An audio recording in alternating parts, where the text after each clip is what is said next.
turning it up. CBC, LBC, yeah, we cooking back up. And when they bang this in the club, you got to get up. Cause homies, yeah, they giving it up. Low life, yo life, boy, we living it up. Taking chances while we dancing in the party for sure. Hope you're ready for the next episode.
Nope. Hello everybody, it's Ricky Orchid here, and today it's another story time. We are going to be talking about the legend of Nip Nip. So Flash, 2 months ago, playing CsGo with 3 friends, queued up for a competitive match. All my friends are sober and I have yet to be ranked. Middle of the night, normally don't like playing CsGo competitive at night because neighbors wake up from me verbally throwing gallons of salt at them.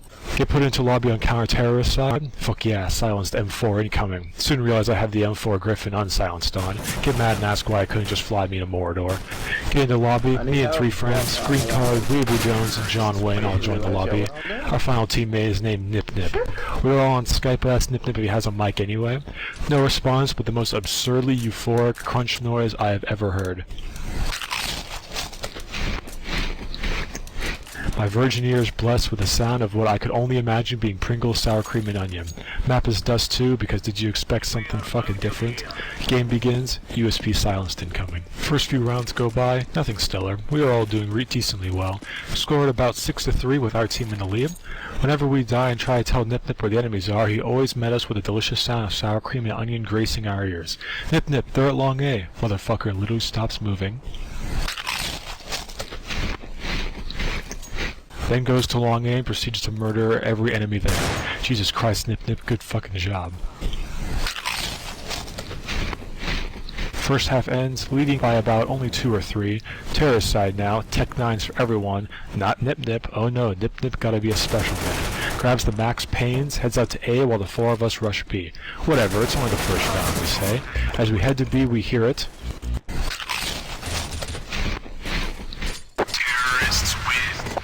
What? Nip Nip has single-handedly aced the enemy team with 2 knife kills and 3 dual kills. Ends the round with... Nip Nick is a fucking legend. Game coming to a close, our team at 14 versus enemy's 13. Try hard pain is coming on for all of us. It's 2 in the morning now. Tired as shit, my blood pressure has spiked as I have enough salt to fill the capital of Utah. Match... I've been missing more shots than Helen Keller on a caffeine drip, but ends up picking off 1 guy. Ends up being just Green Card, Nip Nip, and that 1 enemy left. Nip Nip has been surprisingly idle this game. Green Card begins to plant at B. Green Card's head is flown so far back that Princess Diana got fucking jealous as an op round goes through his skull before he's able to finish planting. Behind Green Card's corpse is a smoking barrel of Nip Nip's op. Motherfucker team killed so he can plant the bomb himself. As Nip Nip heads to the bomb, the corner of his eye catches a crouched enemy holding the beautiful Conspiracy Desert Eagle. A second later, rage filled the lobby as Nip Nip was killed by 1 placed headshot. Me and my group of ethnically diverse friends could not have yelled more. The inarticulate rage was so intense I heard Asian moms with B students next door yelling at me to chill. Game is now tied 14-14. Nip Nip remains silent. Final match starts, salt pouring from my eyes as we head to A. Many fights ensue, we get absolutely shreked. Only take out 1 guy while the other 4 kill the 4 of us. We look back at spawn, Nip Nip is AFK. Probably needed more chips. Time of the game left at about 1 minute and 15 seconds. Nip Nip returns, grabs the AK-47 from John Wayne's dead body and heads out. Now within 10 seconds later, Nip Nip jumps from the middle into Cat with 2 shots, 2 headshots in the enemy players. Raging turns to hope. Glorious sour cream and onion hope. Nip Nip moves A and plants the bomb at the edge of the wall, jumps down to A long and headshots another enemy coming from Cat. Nip Nip versus one guy now. Bomb timer ticking, body sweating, arms are heavy, mom spaghetti. Nip Nip moves from A long to doors, then the middle doors, then under the bridge of CT spawn. Hear the bomb being defused? Nip Nip please, .jpg. He stops moving. What the fuck, Nip Nip? Go kill the guy. Pulls out a fucking Zeus, jumps in the air so his gun faces this poor man's eyes. Terrorists win. There were no words. We said nothing. We sat there in absolute surprise, and the enemy team said nothing as well. Eventually I said, "Thank you, Nip Nip." Well, damn. Play another story. Matchmaking in Counter-Strike Hyper Beast trade-up is generally pretty good. New opponents, different challenge, no game is ever the same. But sometimes, and it has happened to all of us, you can be put into the game with the same players. Or might I say, the same player. There we were, the four of us. It's almost midnight, we've been playing CsGo for a long time now. I look out my window, it is pitch dark. I don't mean just dark, it is completely fucking black out there, devoid of any light like EA's conscience. We finished our latest competitive game, it was our third consecutive game on Mirage. We squashed their enemies' faces like somebody with a fat girl in a 69 position, but our thirst for victory had not yet been quenched. You up for another one, guys? Yeah, I got time for at least one more. Sure, Bricky. Yeah, let's go. Alright, what map do you want to do this time? Anything that's not Mirage. Yeah, not Mirage. Let's do some Dust 2 for some old time's sake. And because I never followed my own advice, we picked Dust 2. I was playing with three of my friends. Tofu Chop, ASG Choi, which we just called Choi, and a guy named which we called the Wheezer because his asthma was so strong he was the human equivalent of wheezing. The ready screen flashed in front of us instantly because it was fucking Dust 2. We clicked ready, but the Wheezer didn't click ready because he was too busy coughing up both his lungs and digestive system out of his eyeballs, so then we hit ready again and got into the game. We loaded up into the map and got put on the CT side of the game. Warm-up started, enemy team was the usual bunch of people, young adults, some kid, and another guy blasting Drake in the background, which would probably work more in our favor because if they're listening to Drake, they might not even fight us for fear of hurting our feelings. The four of us loaded in, the warm-up's still a long way to go. But then it happened. Our final person loaded into the lobby. We all just stared at the name. It couldn't be. It was him. The legend had returned to come send us to the golden gates of sour cream and fucking onion Pringles. Our Lord and Savior Nip Nip was back in our game. At first I didn't believe it was him. He was definitely an imposter. No possible way this was the true Nip Nip. But as the pistol round started and he grabbed those max pains and went to B site scoring 3 kills before dying off, I knew it was him. I wasn't sure to be overjoyed or completely earth-shatteringly, anus-pulverizingly scared. Nip Nip was a god, but he was the kind of god who knew he was a god. The kind of god who was bored one day and decided Nepal needs a few more earthquakes to make the place interesting again. And like before, every time he did something amazing, died horribly, or needed to answer a question, he responded with the sound of angels and the lack of a sponsorship by the Pringles sour cream and onion chips. We all welcomed our old friend. He responded with, "Feels like old times." We played the game. Nip Nip remained the god that he was. In the first 10 rounds, he was responsible for 2 aces, MVP 6 times, and was top frag in the game. Every round was something different. Some different strategy or odd buy. When round 7 came around and we all bought the M4A1S, he decided to bring out his M249 system lock stat track. Later in that round, when I got domed by an AK-47, looked on his screen and saw that his M249 stat track with over 1,400 kills. Also, the only grenade he ever purchased was decoys. He always had the money to buy more, but just didn't. Instead, he would just charge enemy positions and chuck decoys at them, and when they would turn away thinking it's a flash, he would jump in there and just kill them all. And if that wasn't enough, he bought the max pains literally every round. He would exhaust the clip of whatever primary he had and pull out souvenir cobalt quartz dualies and proceed to finish off the lit enemies. And then...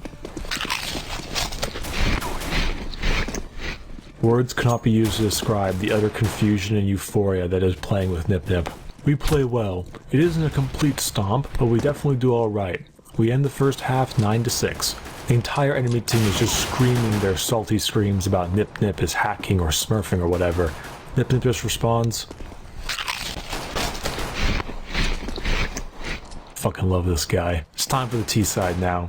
which basically just another way to say everyone's buying a fucking Keck 9 and bringing more cheese than the entire film of Ratatouille. Now, I know everybody says that Dust 2 is T-sided, but not for us.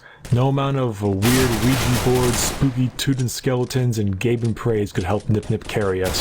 We started to get absolutely demolished. It was the most painful feeling of wrecked. It felt as if someone took away all of my Pringles chips, I got vac banned, lost the CsGo jackpot, dog died, and grandma got shot. It went from 9 to 6 to 10 to 13. The only reason we won that single round is because the enemy team spent too much time teabagging and dicking around and didn't have time to defuse the bomb. But then I heard something. Something different. A sound so familiar yet so strange. That's not the crunch I know and love.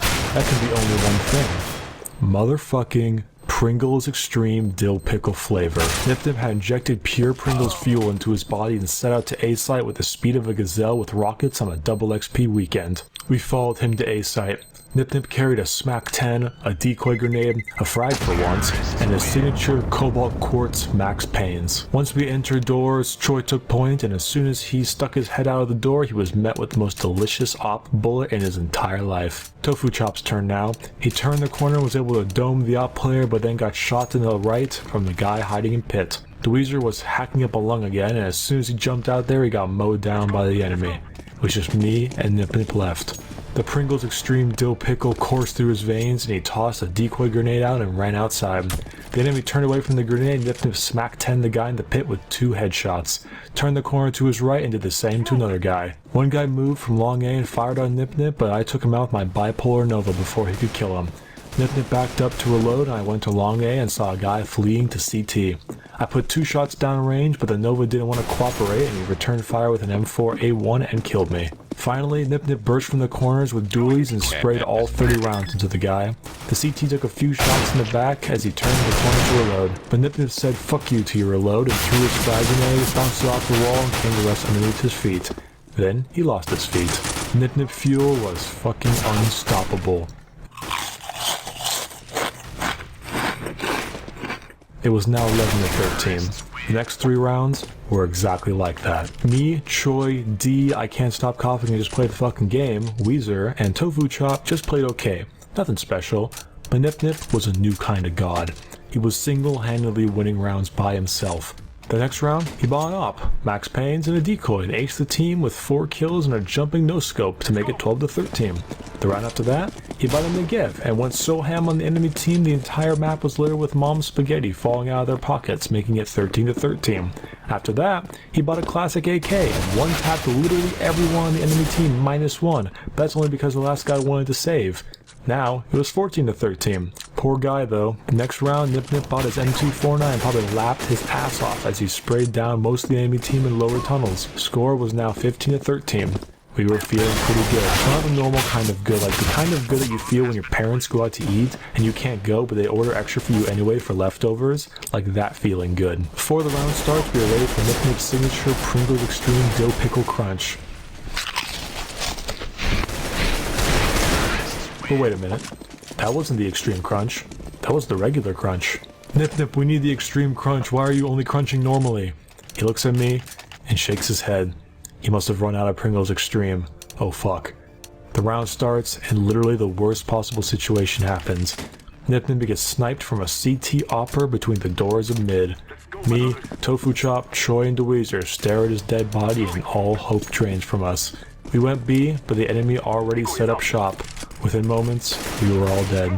I was shot down by an M4A1, Tofu Chop was killed by an op, Choi was shot by a FAMAS, and to add insult to injury, Dweezer was Zeused when he entered the tunnel. We lost 5 to 0.